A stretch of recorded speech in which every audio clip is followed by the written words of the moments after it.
Good evening, ladies and gentlemen. Thank you very much for coming over for the artist talk by Shigetoshi Furutani today. First of all, house announcement. In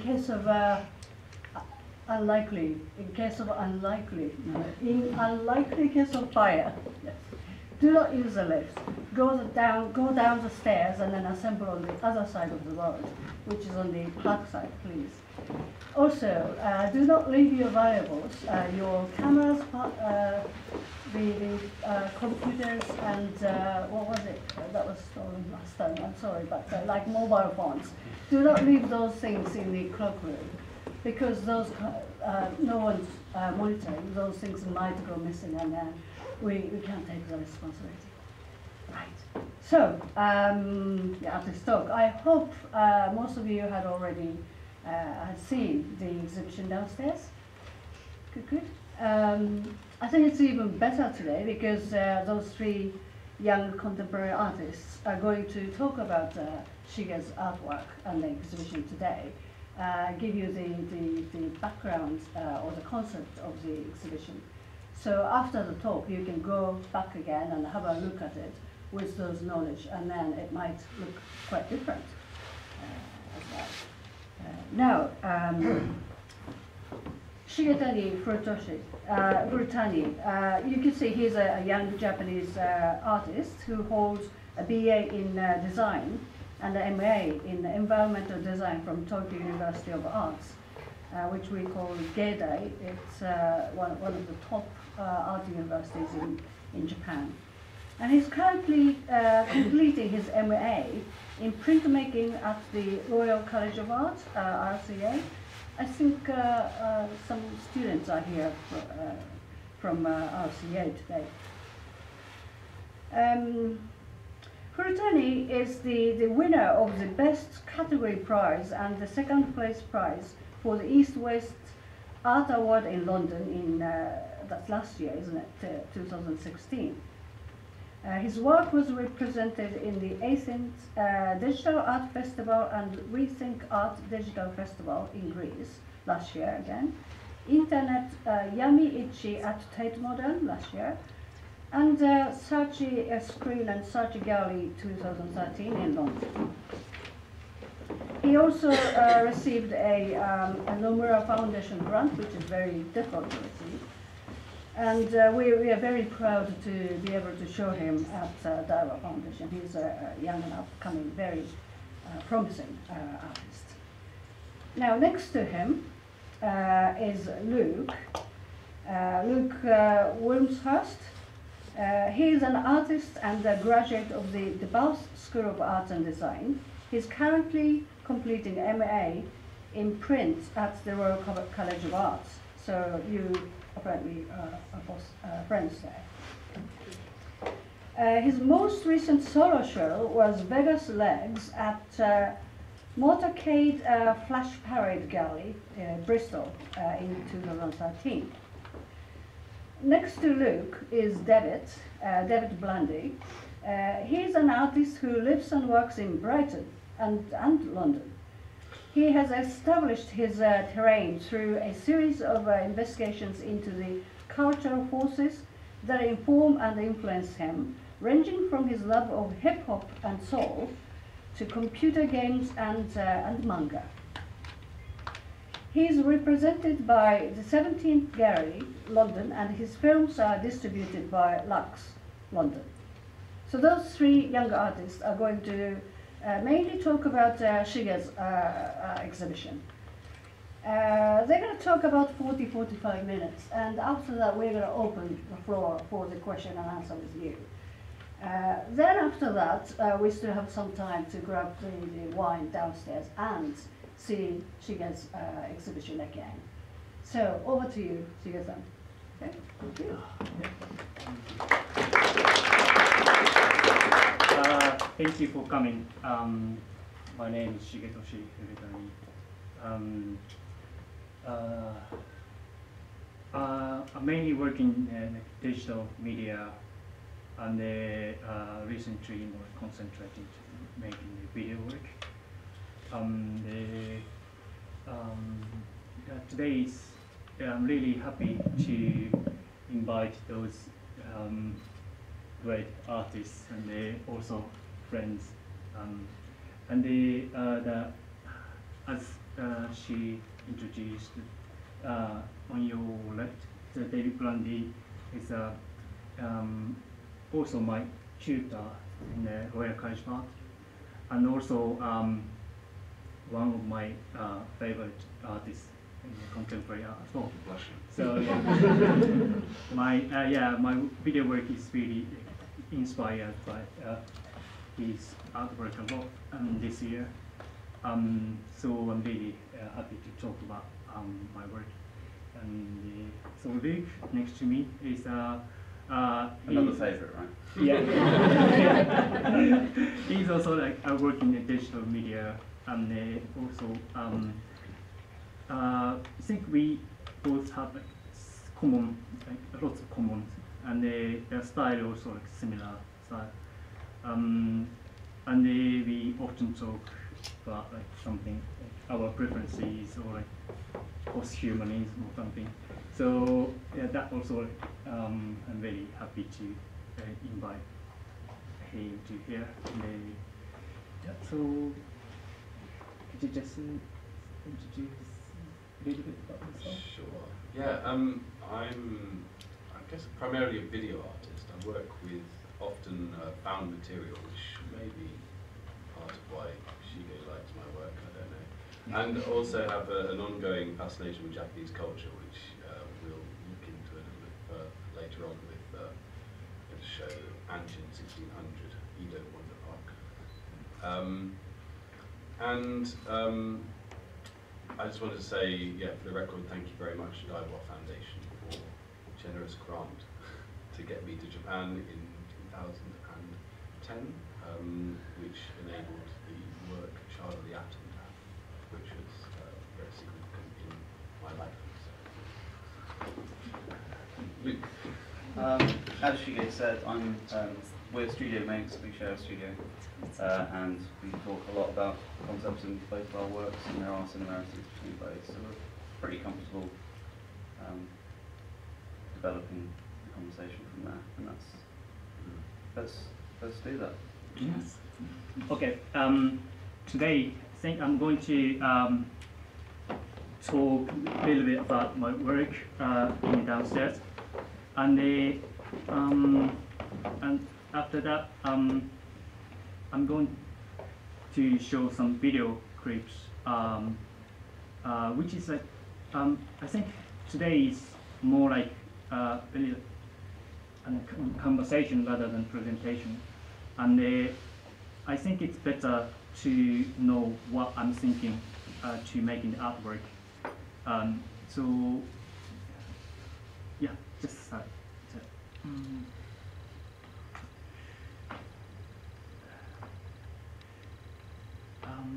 Okay, I'm going to show and explain what this work is. You might already seen downstairs, which is the title is Tokyo Disneyland, and that is digital collage of Tokyo night sign. I took the photograph myself, and that is a kind of when the sign was invented in Japan, that was really simple, like just a character on the clothes, like a flag. But as well as the population was increased, the sign had to be more noticeable to passengers. So that they started using the colors and the electricity. So now it's like Tokyo is kind of full of neon, like lots of electric sign. But as you can see, like it looks like a mosaic, and even me, I can't tell the differences. What is the sign for, like which shop, what the shop is doing, or something. So it means like they lost the purpose to make a sign, but at the same time, I found like the landscape is very interesting as a city, and so I just found like kind of drawn by the point, something that unexpected value was created after that too many things was done. So that is my one of my concept. Rich. There's a kind of relationship there with design that you were talking about. It was clarified at the beginning that you came from design to art. Do you see that distinction as important? Not really design. Yeah. I think that. Yeah. I was also working as a TV set designer, and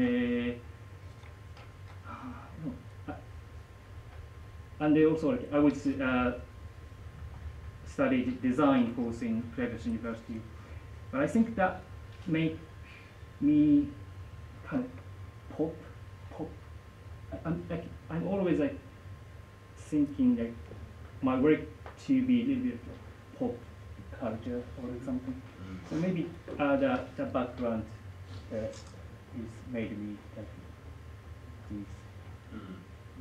And I think what that training has also done is it's given you a lot of very developed technical skills. I mean, your collage skills are you're very meticulous with how you put things together. And in some ways, the work downstairs is a bit of a departure in that it's much looser. It's more like kind of more kind of punky collage. Whereas this is much tighter. It's kind of, you know, it still has that strong design sensibility in some ways. So yeah, it's been interesting to see the development over the last couple of years. Okay, so the next one is explain the Lewk animation.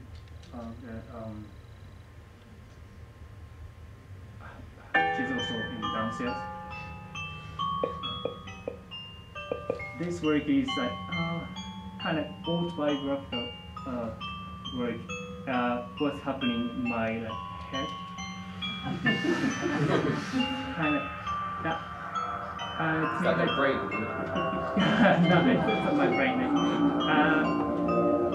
I think my personality consists of lots of experience I've had, and also I often change my main preferences or my favorite things, and then so I also changed my fashion style a lot. Well, I really like hip hop as well.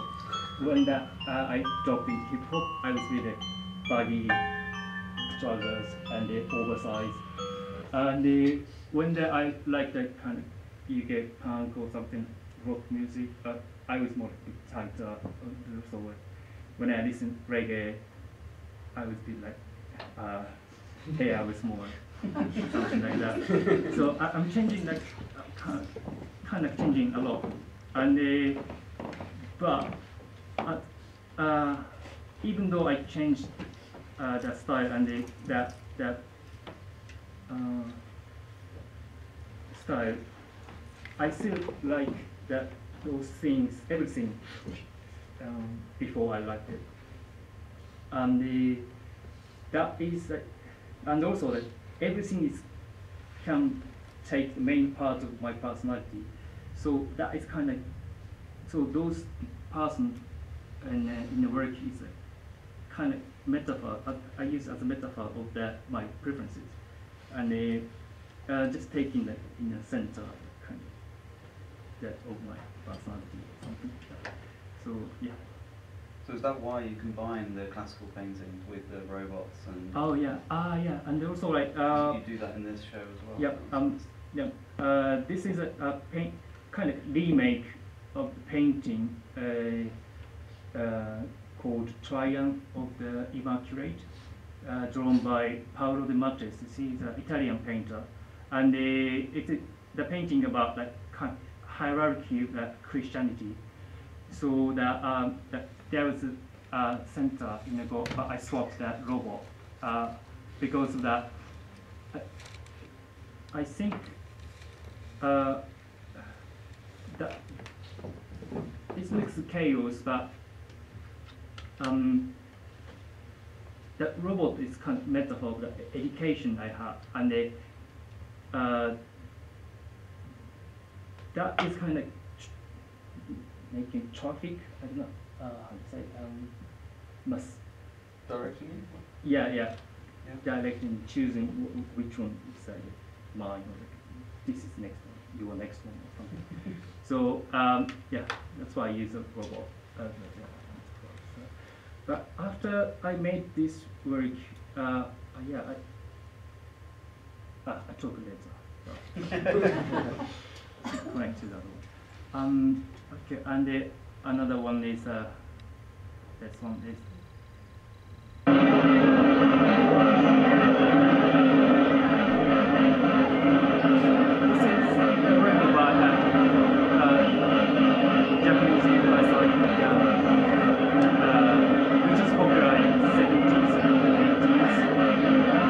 Now it's kind of extincted by the police change traffic rule, because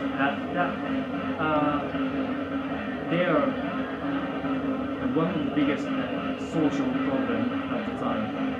That's why the government had to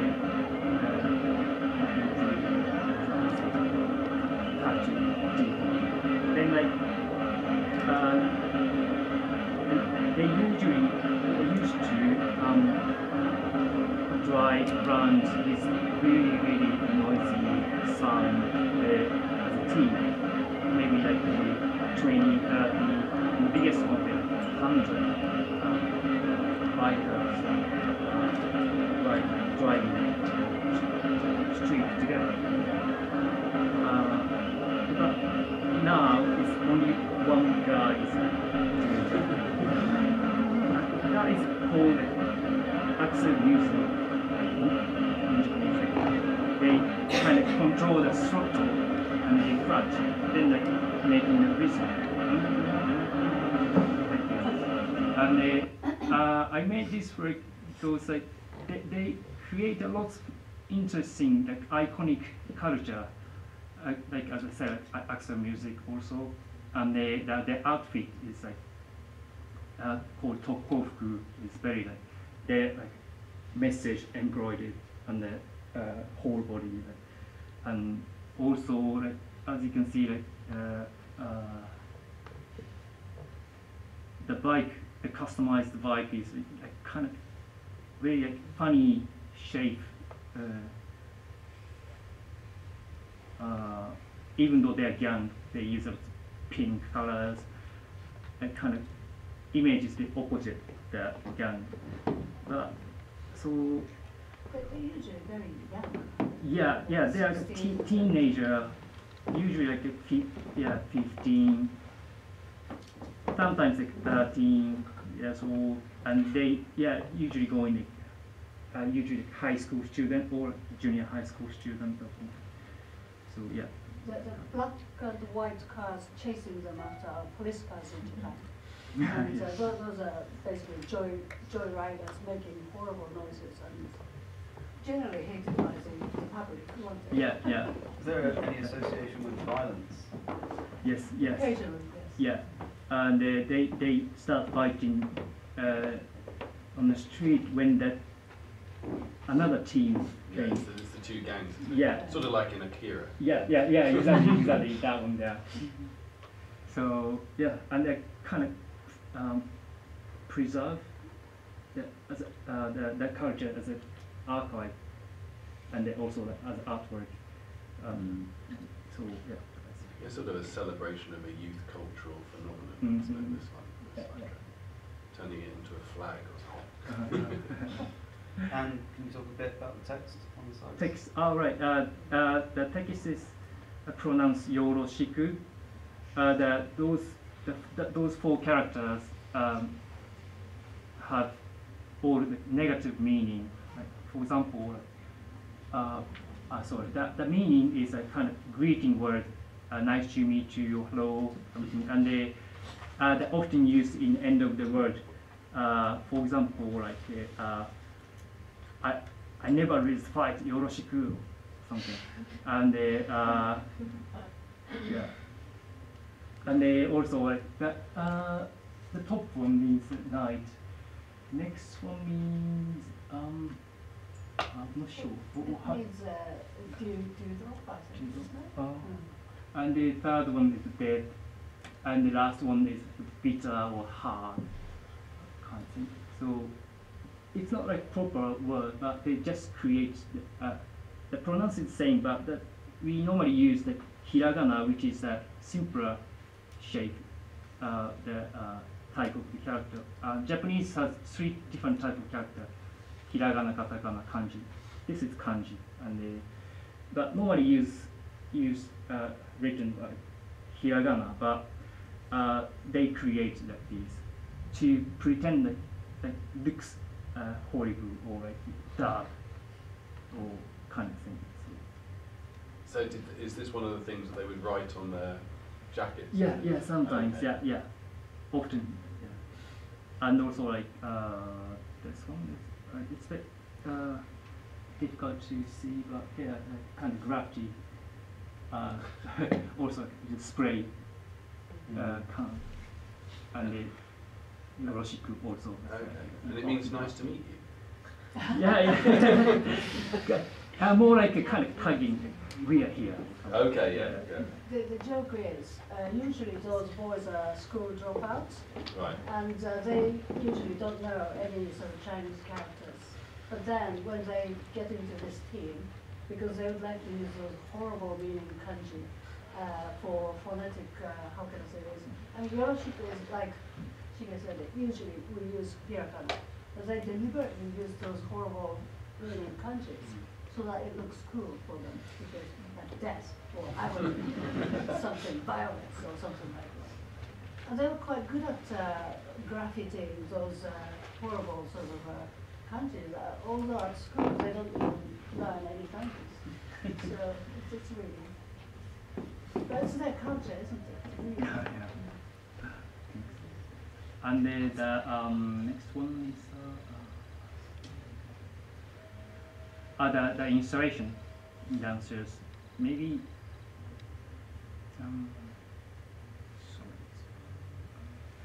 that is kind of like around human culture. First there's mainly 3 rooms, and the first room is kind of showing the pattern, natural pattern or principles of the life, more fundamental things in our world, and in the town round, and then like there was a kind of I wanted to make future image of the art, because the life is everything's kind of cycle and similar to like trend cycle, and then like I often watching the kind of ancient alien kind of video, YouTube video often, and I think we may have to go into that more in a bit. yeah. Yeah.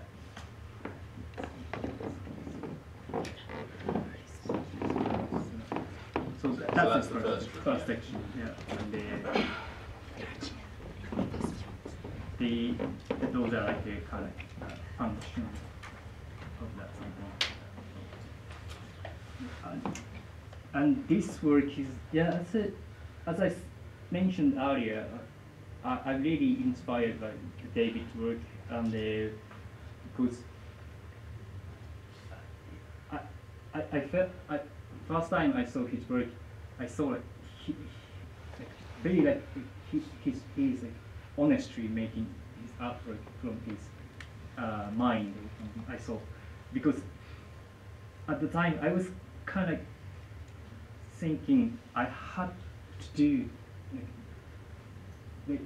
I had to make very nice art of them. But his work is very more intriguing, really,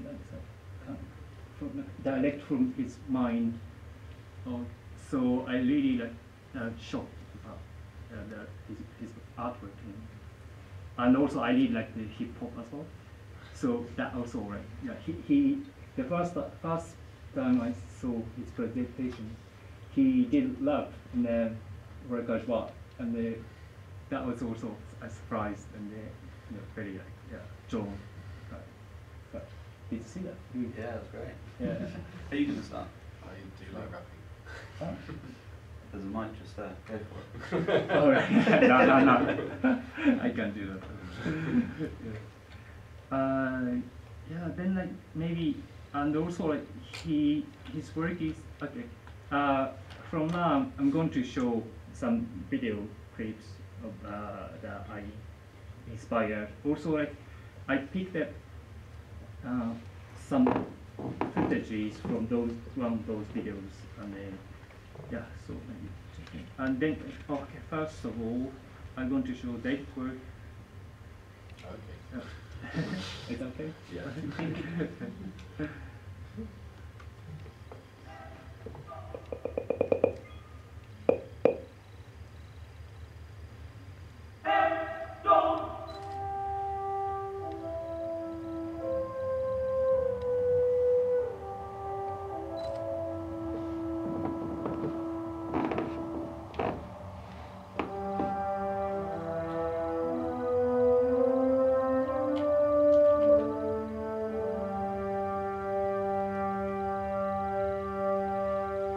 I thought retelling the story of William Adams, the only English samurai, would be a way to think about my relationship with Japan and England's colonial past.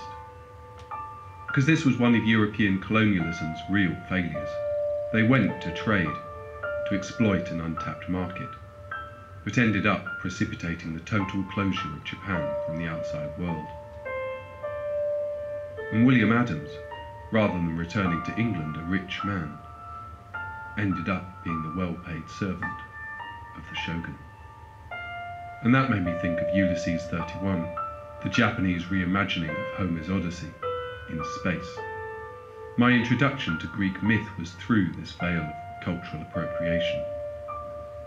For me, William Adams became Odysseus, undertaking an endless journey, exiled from home. But maybe England wasn't Ithaca, it was Japan. Seeing Japanese prints for the first time, 300 years after the Renaissance, must have been like seeing the other side of the moon. The flatness, the cut-off composition, licensed with perspective, these messages from another planet, used as packaging for porcelain, helped to destroy what everyone knew as art, to fuel the move to a modern aesthetic. Modern art. When I was small, I became friends with a boy from Chiba. His mother tried to cook food I would enjoy and served cold, tinned mushroom soup. I always knew there was something awkward for my family about my friendship with Toru. It took a long time to realise the trauma my grandfather had gone through, all those years as a prisoner of war. Not to ever eat rice again, to use his rice bowl as an ashtray. Of course, in the end, it was the smoking that killed him. I grew up on English games, but already Japan was there. Ryu, the eternal warrior, chivalrous, barefooted, Japanese. But it was probably the Final Fantasy VII, that cemented my fascination. The first computer game to make me cry. Bedridden by the flu, playing for days, and then Ares dies. A character you've cared for, nurtured in the virtual world, removed from the game, with no second chance.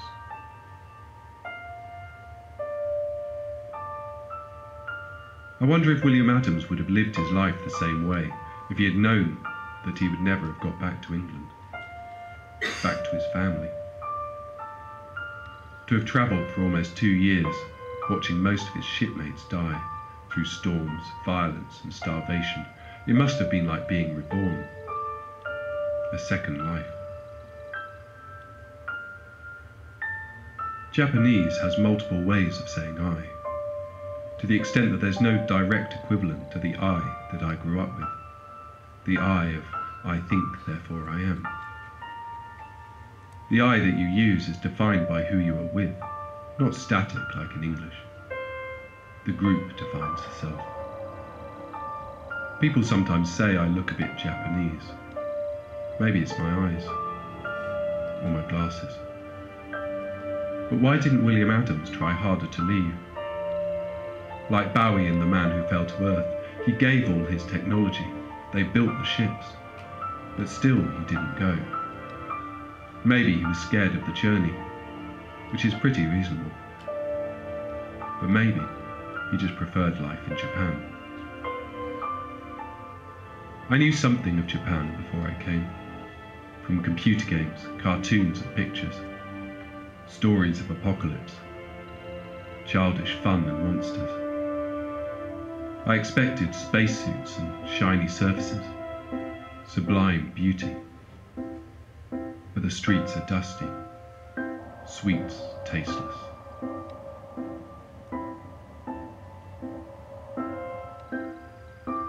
Japan is a myth, the way every nation is a myth.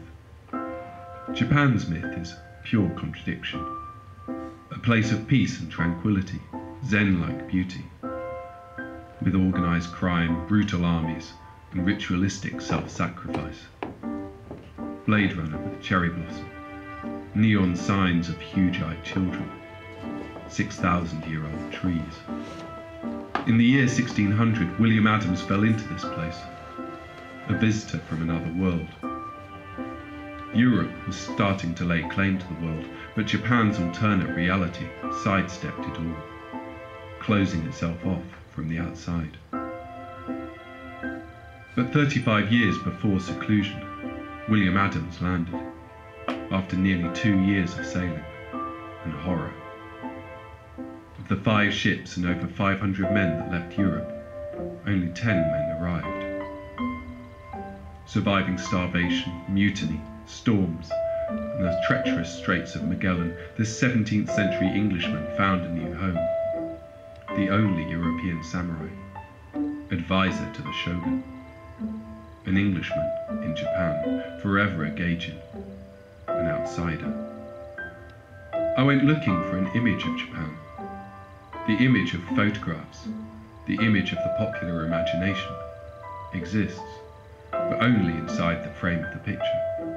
Outside is the ugly municipal architecture, homeless men taking their shoes off to enter their cardboard boxes, strangers laughing in your face because you're so tall, so strange. Japan is a cipher, a receptacle for Western fantasy.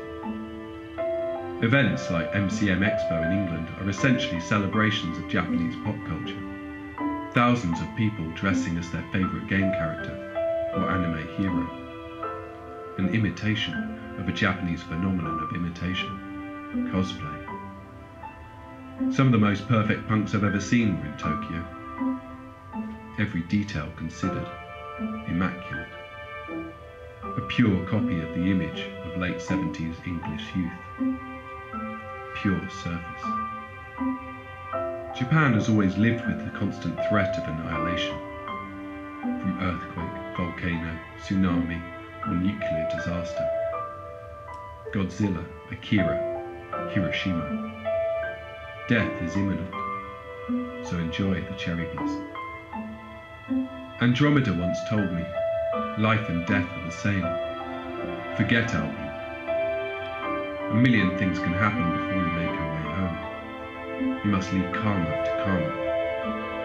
Today you are here, and nothing you can do will change that. Tomorrow does not exist. There is only now. There is only this moment. Nothing else. Nothing. The credits roll, scrolling over the world. Forests, grasses, rivers. The world looks so beautiful now. The chocobos can be seen running, and the Hiryu swoops over them.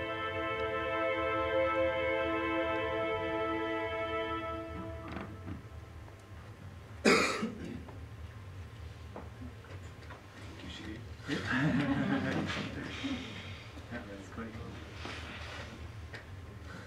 So, yeah, and yesterday, no, last time we had the meeting, I told you the David, and I wrote a dissertation about the Japanese comics and the Shinto kind of things. And I was doing the research and history of Japanese comics, and then I found the first the guy who made a comic magazine.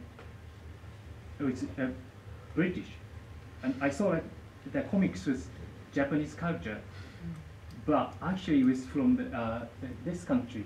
So that was really surprised, and now he using kind of Japanese style of the cartoon, and that cycle also very interesting to see. Yeah, I worked with Inko, who's a Japanese manga artist who lives in England now, for the illustrations. It's kind of like a way to generate my own found imagery. So ask her to make some drawings kind of around certain poses or whatever, and then she comes up with this stuff, and then kind of incorporate it into those Hiroshige prints to give it an environment. Yeah, and yeah, it's kind of all of those images are effectively layered pieces. So you get, I take like a background from one place, and then kind of yeah, like with the bridge, I would Photoshop out the bridge and kind of bring it in so that I could have it as a foreground element. So kind of they become all kind of three-dimensional spaces to work inside. I tried to make it so that it just looked really simple. But, yeah. So in these real footages, Yeah. yeah. I like the way the guys look round at the end.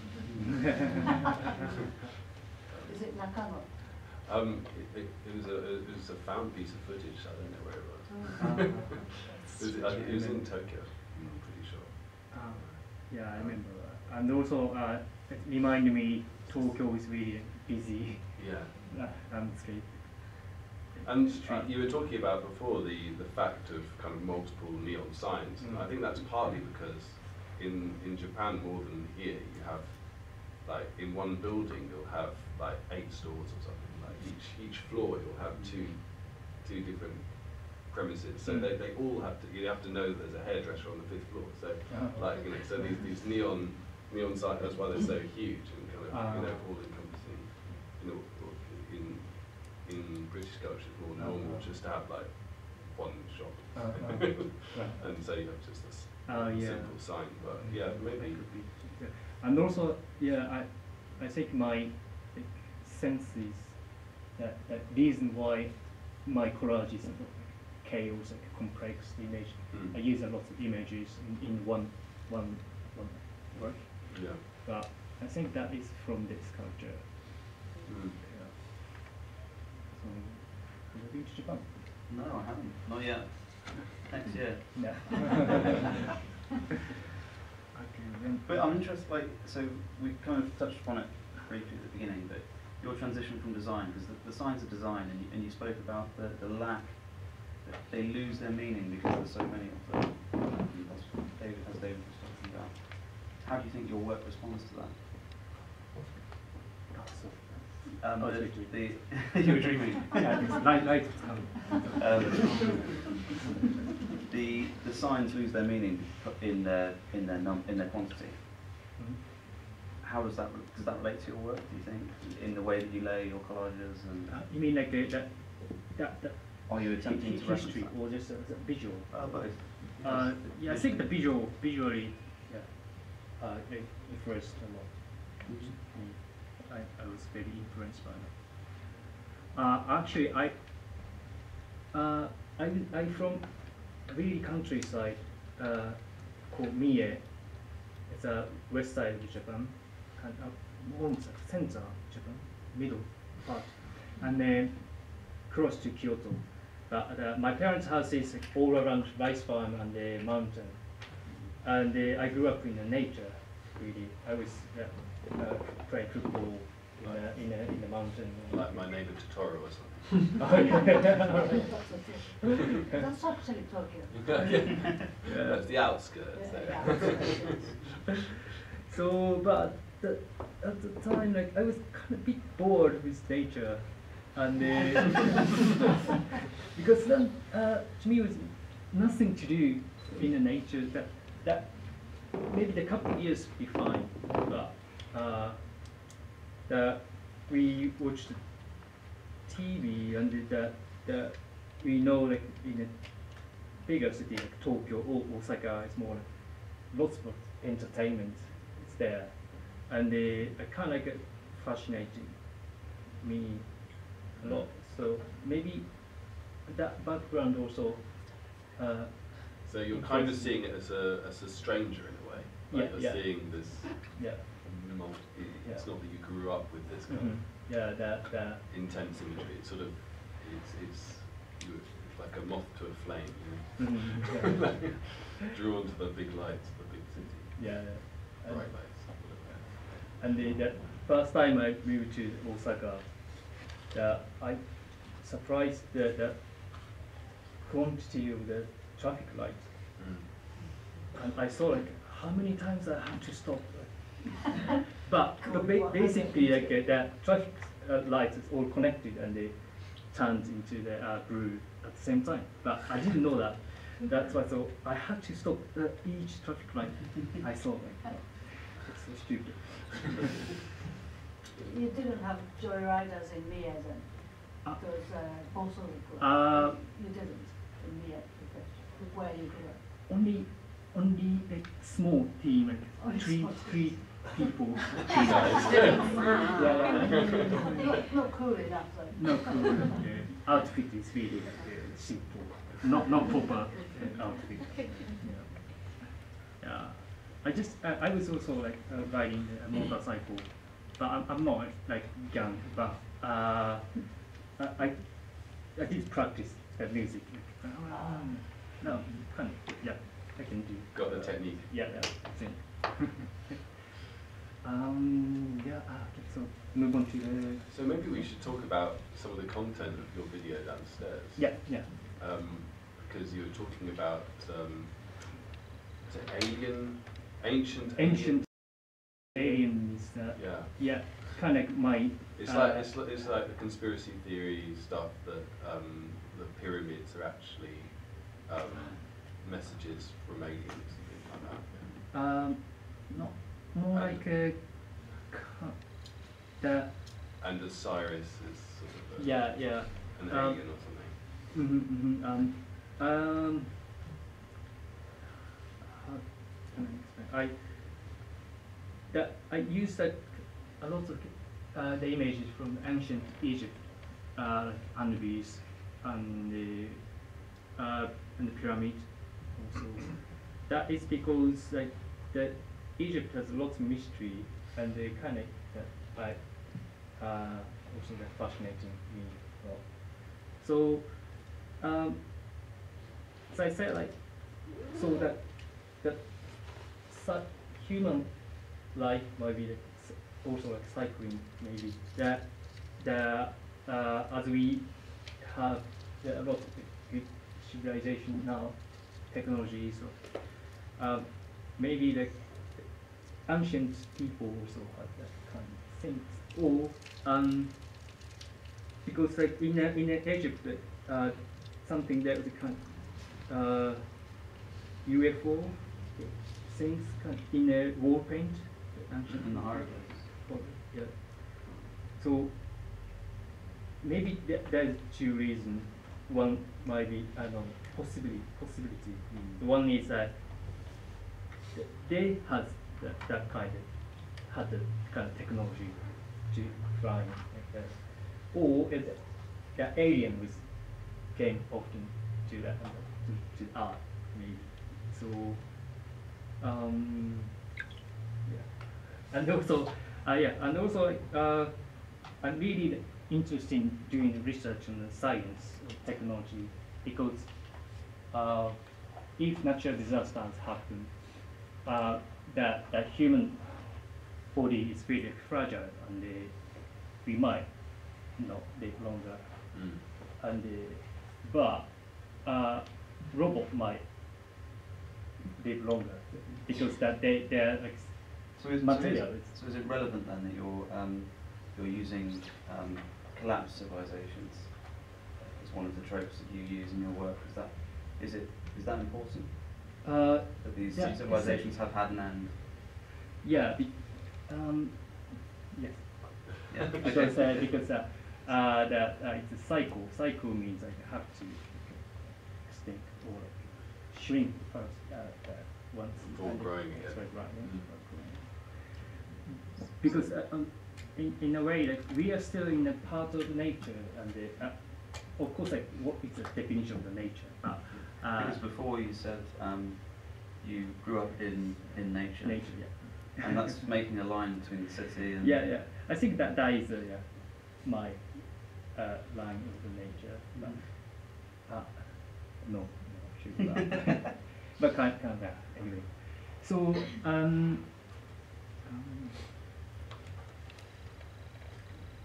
also the last image is you might have seen like the old guy in a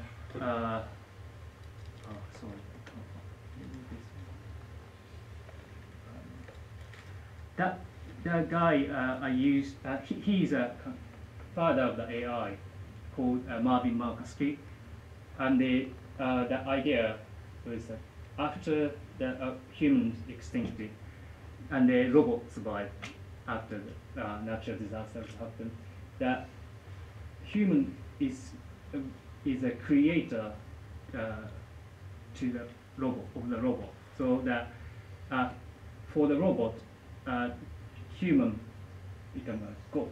Human is a god, like kind of so religiously. So that's in what our understanding, maybe not the robots. Yeah.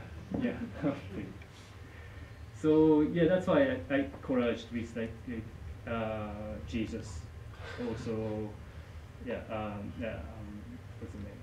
The kind of Hindu god or something.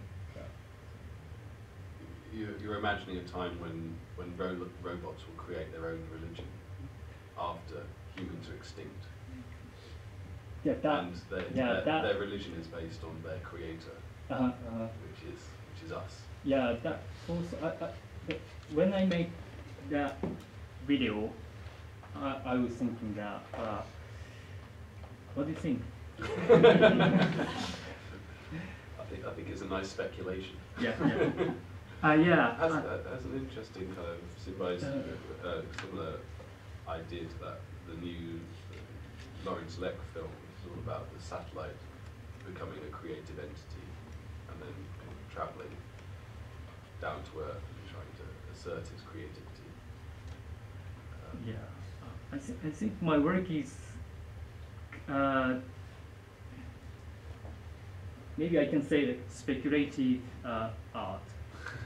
It's like recently speculative design is getting popular, and but my work is not like design totally.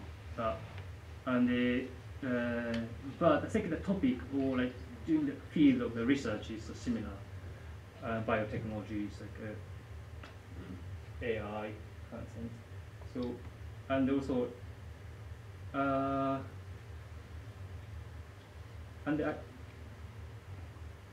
so maybe I can call it speculative art or something. Are they optimistic speculations? Optimistic, yeah. Very optimistic.